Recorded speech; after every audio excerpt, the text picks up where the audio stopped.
Hello friends, welcome to Nishi channel. ఈరోజు మన వీడియోలో సూపర్ టేస్టీగా వెజ్ పులావ్ని ఎలా చేసుకోవాలో చూపించబోతున్నాను. ఈ వెజ్ పులావ్ని పండగలప్పుడు కానీ లేదా వంట చేసే టైం లేనప్పుడు కానీ సింపుల్గా 10-15 నిమిషాల్లో చేసుకోవచ్చు. మనం ఇలా చేసిన పులావ్ అచ్చం భోజనాల్లో పెట్టే పులావ్లా చాలా రుచిగా ఉంటుంది. మరి ఆలస్యం చేయకుండా సూపర్ టేస్టీగా వెజ్ పులావ్ని ఎలా చేసుకోవాలో చూద్దాం. ముందుగా వెజ్ పులావ్ చేయడానికి ఒక గిన్నె తీసుకుని 1 గ్లాస్ వరకు బాస్మతి రైస్ని తీసుకోవాలి. మనకు కావాలంటే ఈ రైస్ ప్లేస్లో నార్మల్ రైస్ అయినా తీసుకోవచ్చు. ఇలా తీసుకున్న రైస్ని వాటర్ వేసుకుని 2 సార్లు కడుక్కొని తీసుకోవాలి. ఇలా కడిగాక మరికొన్ని నీళ్ళని వేసుకుని 15 నిమిషాల పాటు నానబెట్టుకోవాలి. ఇప్పుడు మిక్సీ జార్ తీసుకుని మనం తీసుకున్న రైస్కి కారాన్ని చూసుకుని 4 లేదా 6 పచ్చిమిరపకాయల్ని కట్ చేసుకుని తీసుకోవాలి.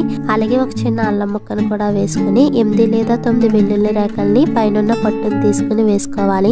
అలాగే ఒక మీడియం సైజులో ఉన్న టమాటాని ముక్కలుగా కట్ చేసుకుని వేసుకుని కొంచెం కొత్తిమీర కూడా వేసుకుని వీలైనంత మెత్తగా పేస్ట్లా గ్రైండ్ చేసుకోవాలి.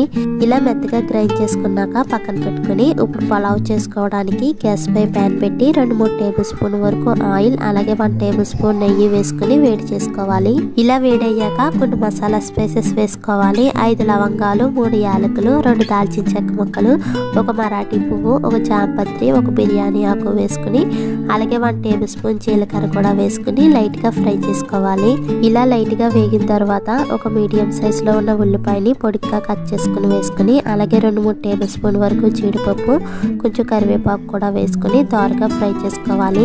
ఇలా ఉల్లిపాయలు లైట్గా గోల్డ్ కలర్లోకి వేగిన తర్వాత ఒక బంగాళదుంపని ముక్కలుగా కట్ చేసుకుని వేసుకుని అలాగే 1 క్యారెట్ని కూడా చిన్న చిన్న ముక్కలుగా కట్ చేసుకుని వేసుకోవాలి.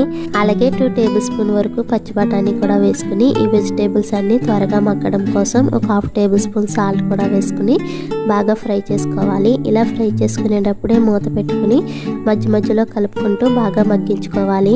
ఇది మగ్గేలోగా మరొక పక్కన గిన్నె తీసుకుని ఏ గ్లాస్తో అయితే రైస్ని తీసుకున్నామో అదే గ్లాస్తో 2 గ్లాసుల వరకు నీళ్ళని కొలుచుకుని తీసుకోవాలి. మనం విడిగా ప్యాన్లో చేస్తున్నాం కాబట్టి 1 గ్లాస్ రైస్కి 2 గ్లాసుల వరకు నీళ్ళని తీసుకోవాలి. అదే కుక్కర్లో చేస్తే కనుక 1 గ్లాస్ రైస్కి 1.5 గ్లాస్ వరకు నీళ్ళని తీసుకోవాలి.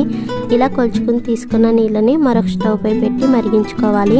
ఇలా వెజిటేబుల్స్ అన్ని బాగా మగ్గిన తర్వాత మనం ముందుగా గ్రైండ్ చేసుకున్న పచ్చిమిరపకాయ పేస్ట్ని వేసుకుని మంటను మీడియం ఫ్లేమ్లో పెట్టి పచ్చివాసన పోయేంత వరకు ఫ్రై చేసుకోవాలి.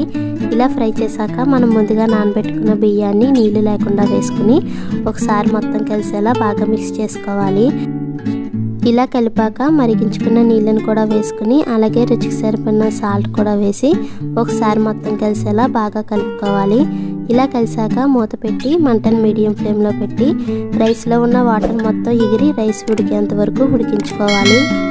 ఇలా 10 నిమిషాలు అవ్విన తర్వాత రైస్లో ఉన్న వాటర్ మొత్తం ఎగిరిపోయి ఇక్కడ చూపించే విధంగా రైస్ ఉడికిందంటే గ్యాస్ ఆఫ్ చేసుకుని మూత పెట్టి 10 నిమిషాల పాటు పక్కన పెట్టుకోవాలి.